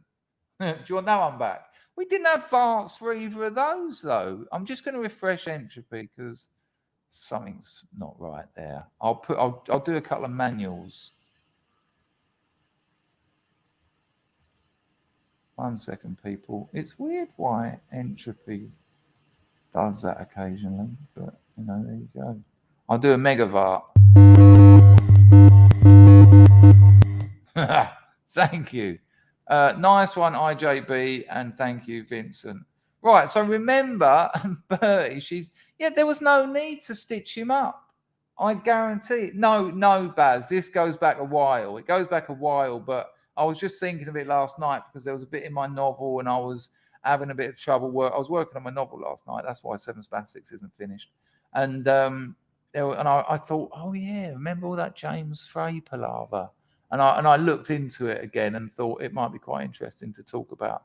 So yeah, you got remember that he's now sitting there, probably 8-9 million people watching, thinking you not only you snide bitch, but you ignorant bitch. This is a book. It's a story. It's a story. Do you understand what that is? Absurd. I'll take it back that last few seconds so you can see her disgusting expression of oh, you let me down so much.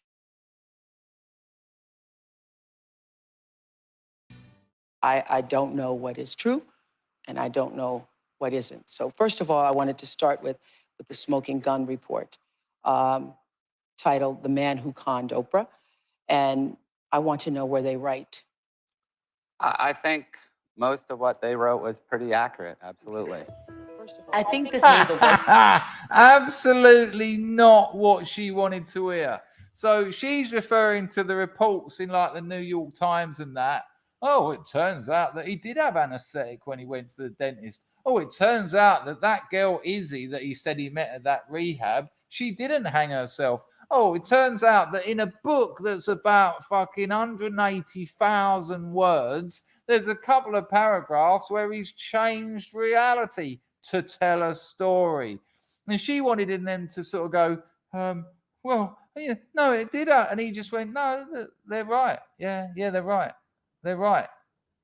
And I bet she thought, no, don't deal with it like a sensible, honest person. I want you're the liar here. You're the bad guy here. I'm the victim. I'm the one you lied to. And he didn't. He went, yeah, I think what they said was about right. But now you'll get to see the pundits just loving it up to their neck and just because they don't like it. They don't like it when people from the underclasses dare to get fame and popularity and a few quid. No, they don't like it. Watch them just loving it. Look at the smug face on this beast. Because it was such an unforgettable. Hang on, I'll take it back a bit. Listen to what she says. Hang on, I've got to mute myself. Wrote was pretty accurate. Absolutely. I think this made the list because it was such an unforgettable moment of television. This was like a train wreck you couldn't take your eyes away from. You just couldn't stop watching it. What the fuck? It was like a train wreck. Did you just see the same clip that I saw when she talked? Well, tell me about the smoking gun author. Yeah, I think they're about right. Oh, couldn't stop watching it. What, eh? No, just was like, well, that's cleared that up then. That's absolutely cleared that up then. It's only like a train wreck to journalists like this thing because they live their lives getting called out for being absolute bullshitters. In this corner, there's Oprah. In this corner, we've got James Frey to defend himself. I don't know why he's there, but he's there trying to defend himself. He's there because she lied to him and said she's going to get him on to promote his new novel. That's why. And you know that, you stupid liar. Another liar. Good luck, James Fry. The game. What? Good luck? What? Like what? High IQ intellect Oprah's going to tear him to pieces. Good luck, James Frey. Yeah, he appears to be dealing with it all right as far as I'm concerned. Games begin. I did that show, and I was pretty defensive. I was defending my turf and defending every single viewer. And having absolutely not a fucking Danny LaRue about the fundamentals of storytelling and literature. Did you even think about that? Did you even take 5 seconds to sit down and consider what a story is? No, you didn't, because you're thick as shit. Who had bought that book? Look, I mean, hang on a minute. There's a reason. There's a reason she's making a parody of her own behavior. Why then did she go, I was defending every person who bought that book? She's making a joke out of it. Why? Because it's a fucking joke. It's a joke. She knows it. Ridiculous. Watch it again. How? I mean, if you were serious, you'd go, I was defending everyone who bought that book. You'd say that about a report. If a report came out, say a report came out about, I don't know, Rotherham, Telford, just picking things out of the air, and it was full of lies, then you would say that. You go, I was defending my position and I was defending everyone who read that report. You wouldn't go, I was defending my position and everyone who read that. You wouldn't joke about something if it meant something to you. This was just content for her. This is like low grade, low IQ, low content, a YouTuber, basically, Oprah, just running out of stuff. Oh, you know that James Frey, apparently some of it wasn't true. Let's get him on. Let's get him on and call him a liar. Yeah, all right then. She's making jokes about her own position. She doesn't even believe her own position. That territory you're talking about means nothing to you, lying witch.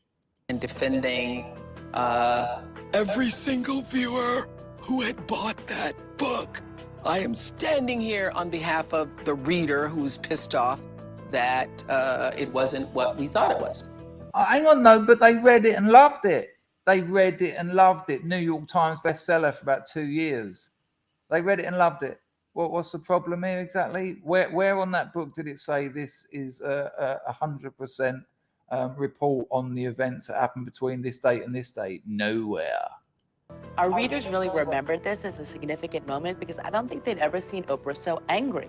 She really felt betrayed and she let it show. What I realized when I looked at the show again is that what everyone said to me at the time, and I could not hear it, that I was so hard on him. And I was like, but he deserved that because he had not been, forthright about what he had written.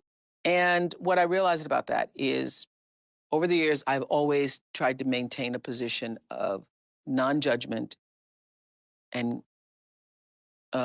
being able to find the thread of light, a way in to see that person as a human being and look at them with some sense of compassion.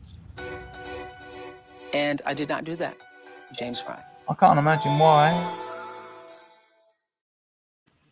Right, so okay, I would suggest you go and follow that up because the whole show is on YouTube, and it's brutal and it's embarrassing for her. It's not embarrassing for James Frey. He holds his own. She was just classic Oprah self-aggrandizing there. People said I was savage. No, you won't, because you don't understand. You don't understand the object. You don't understand storytelling. You don't understand writing. You haven't got a fucking clue. And the fact that you'd already spoke about how amazing it was and all the good it was going to do in the world, that doesn't change just because he elaborated on a few bits. How does that change?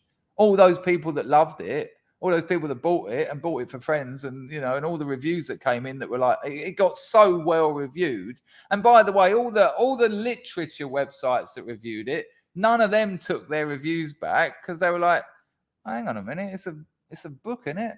It's a story. What the hell's going on? But of course, that doesn't get any place. Now, here's the interesting video that I found that I hadn't seen before, and I know that was a bit of a lengthy build-up, but this is a thing that they do. It's that you know the Big Think. I might get yeeted for this because the Big Think is quite a big channel, nearly 4 million subscribers. But this is author James Frey. I'm guessing about, well, hang on, I might be able to work it out. I'm guessing about 2 years after the event, right? After the, you know, he got torn to pieces. Yet he then wrote Perv, a love story. And if you've read a million different little pieces, if you haven't read it, read it. It's excellent.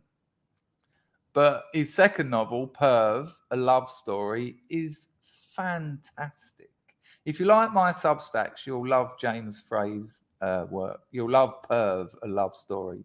I don't want to kind of reduce it to a coming of age tale, but it's about him as a young man becoming a man. I'll give you an example of the content. He's a virgin, and there's rumor that there's a girl who lives in one, you know, there's a girl on the estate that you can have sex with, basically. So he goes round there and he's sort of like, oh, hello, and she's like, well, do you want to fuck or what? How long are you gonna sit here for? So he puts a condom on and all this, and they start having sex, but the condom falls off, and the condom falls off inside her. We've all had it. And so she's like, get it out. She wants him to get it out. So he's having to like this. And of course, that's when her... Have you read it, Baz? Have you read Perv, a love story? That's when her alcoholic father decides to come in the room when he's arm deep in her vagina. It's incredible. So, right, if I do get yeeted, people... It will go for 4 minutes and then I come back. That's what happens. But I'm going to give it a go because this is James Frey talking about the effect that Oprah thing had on him. And what's beautiful about it is because he's not an idiot, it's all very positive. What a hero. Check it out. And there's really good lessons here for life. I'll play the whole thing.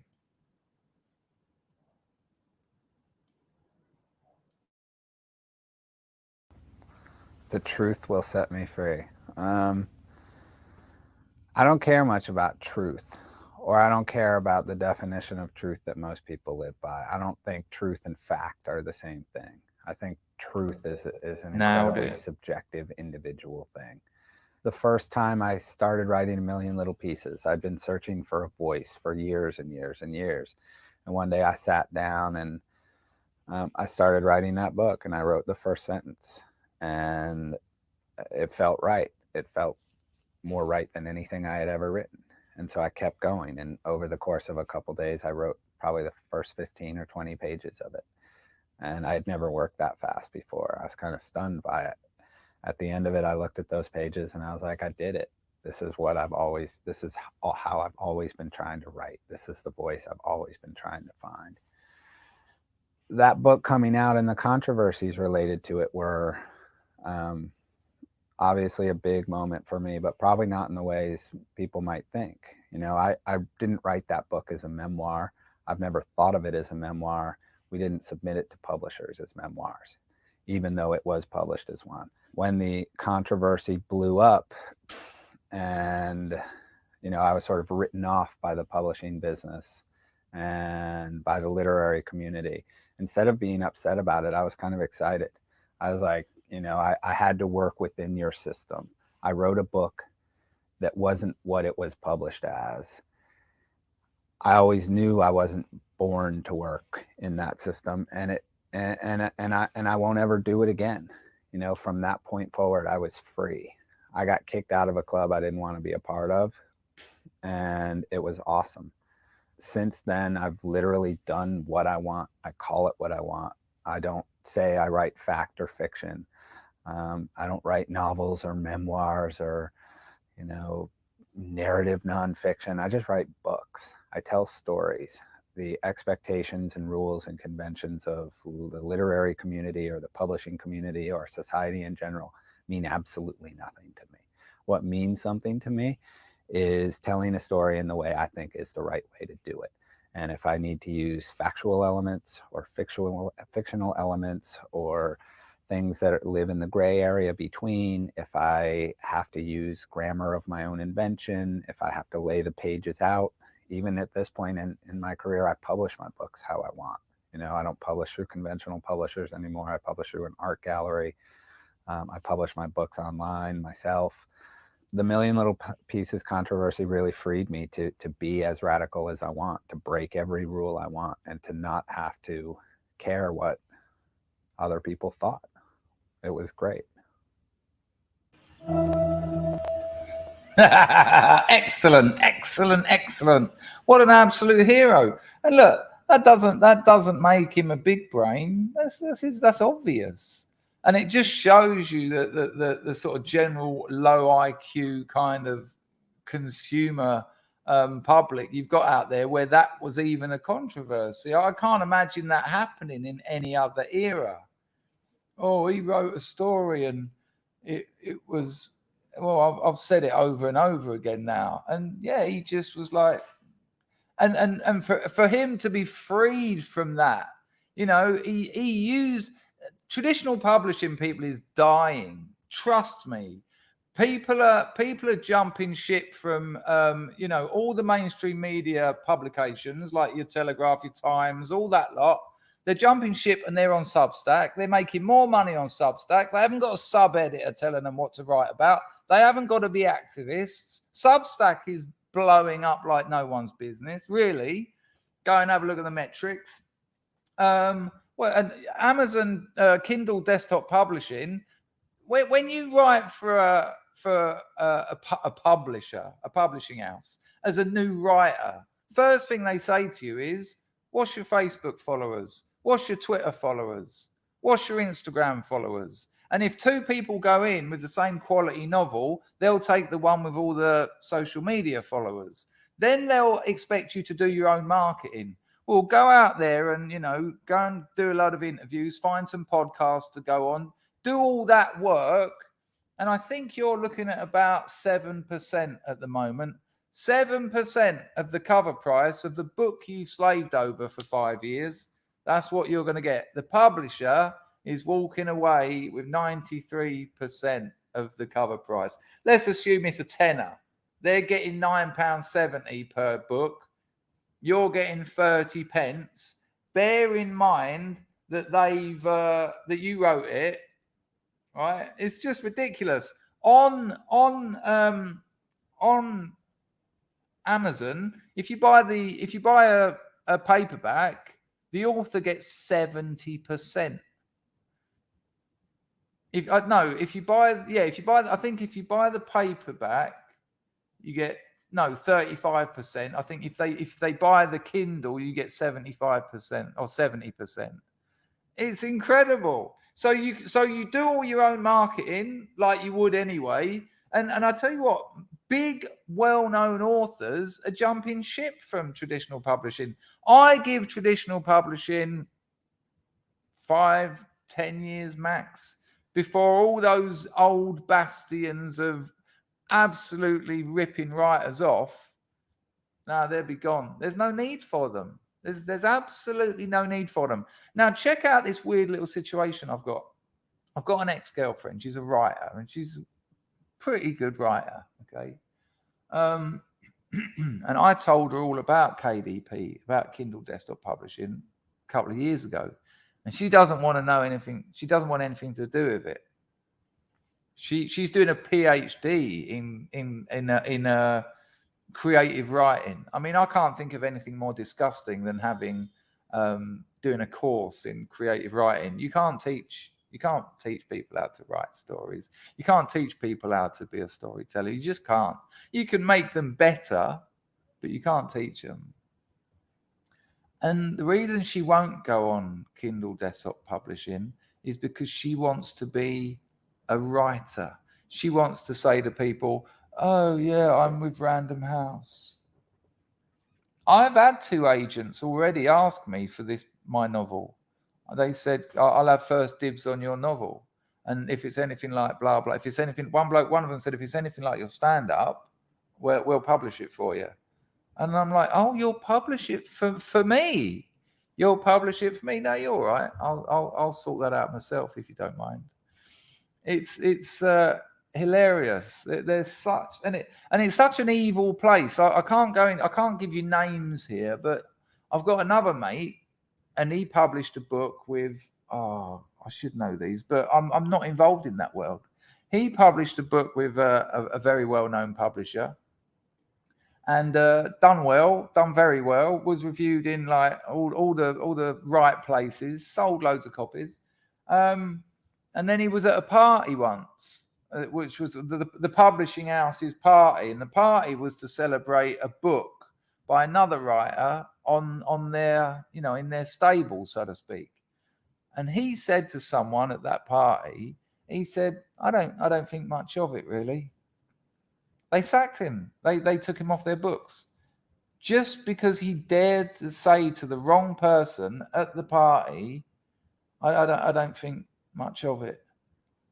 He got a letter or an email a couple of days later saying, we no longer want you working with us.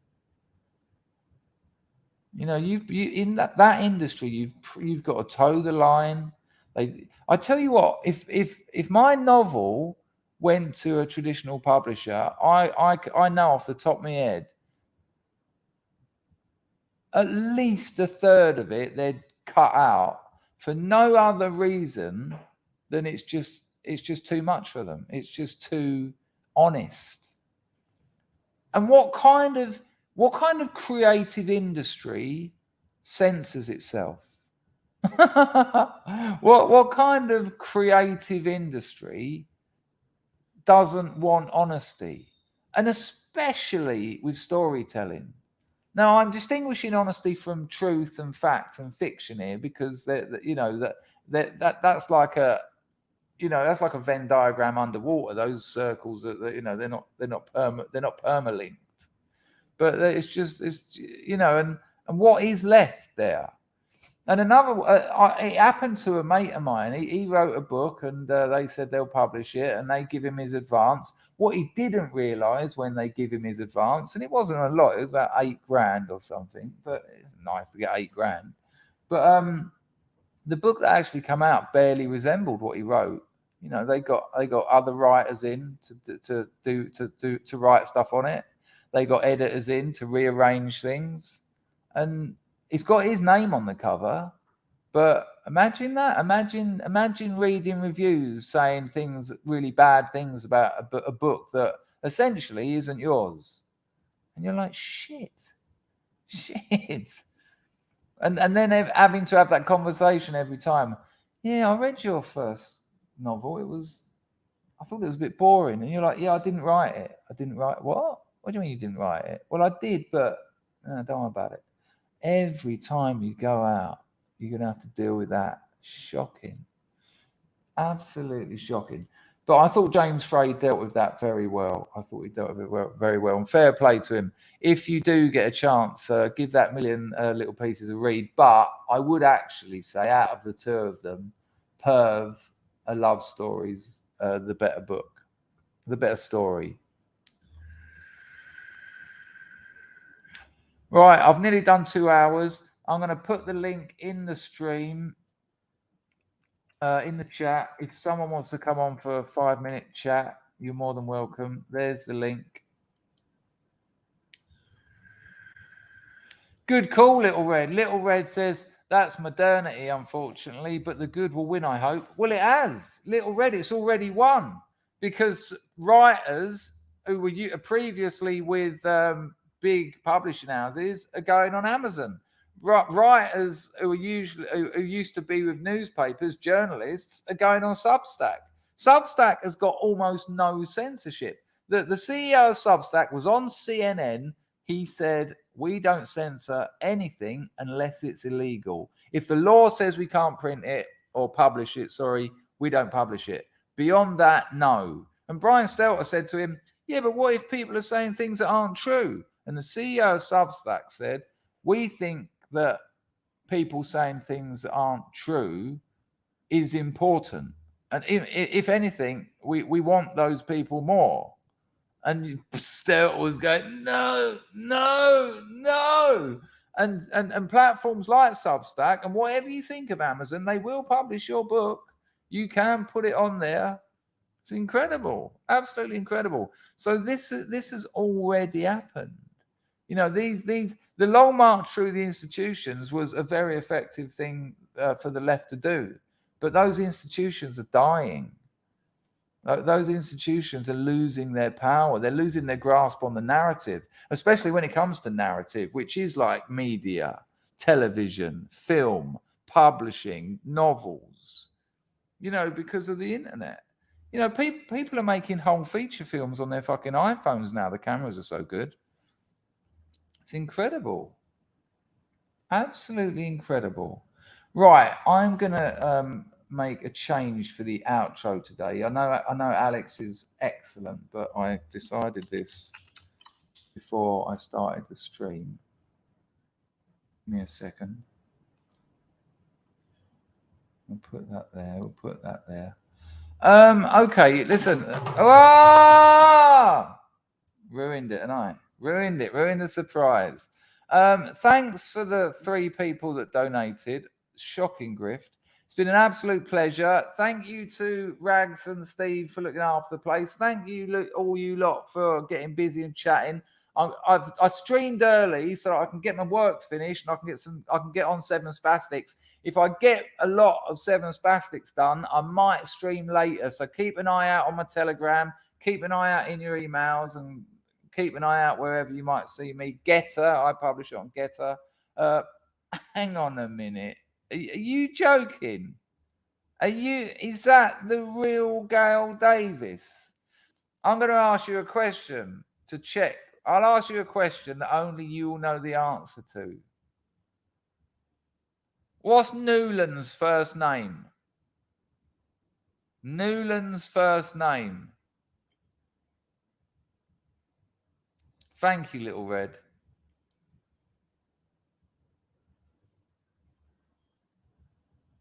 She's got all shy now. I won't say anything. Thank you, Steve.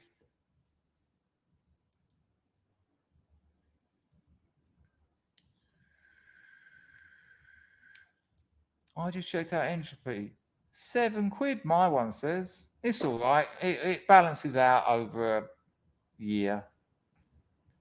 Gail Davis, where have you gone? Oh, I'm glad you enjoyed that, Snoopy. I know it's not everyone's cup of tea, but anyone here new, you can get on my Substack, link in the description. It's totally free. There's 15 stories in the archive, and if you sign up, any new ones I write, which is about 1 a month, get emailed straight to you. And the latest one is absolutely cracking. I think she done the off. People, thank you very much. Here's a song you might remember. Let's play this.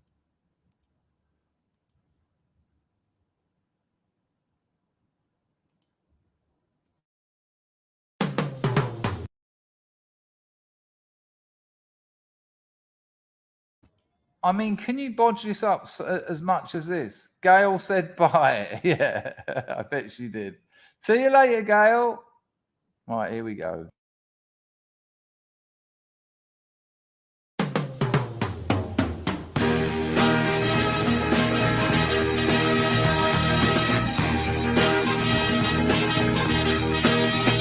All the world loves a lover. All the girls in every land are meant to know. The joy of loving is to live in the world of man. There's someone who's waiting for you.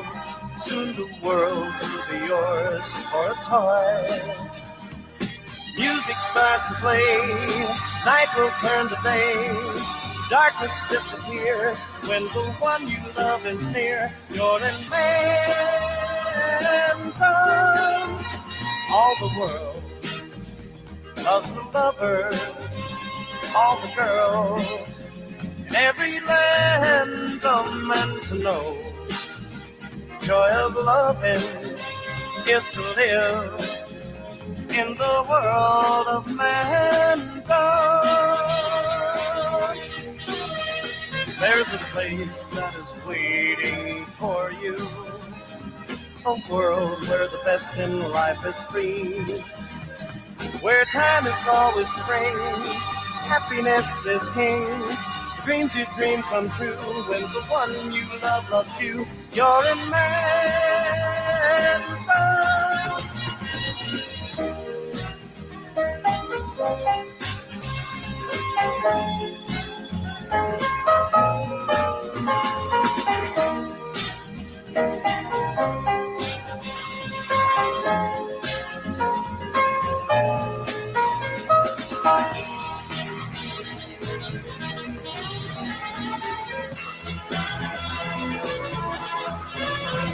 All the world loves a lover, all the girls in every land are meant to know.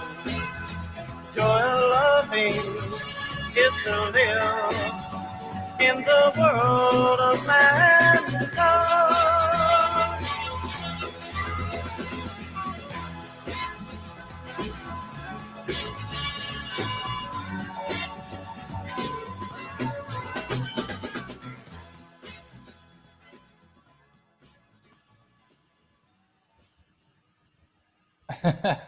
that brought back some memories, didn't it? Good Lord, good Lord. Oh, it almost brought a tear to my eye, but it had to be left a long time to have that power. Keep an eye out. I might stream later. Look after yourselves, people. Bless you all. Take care.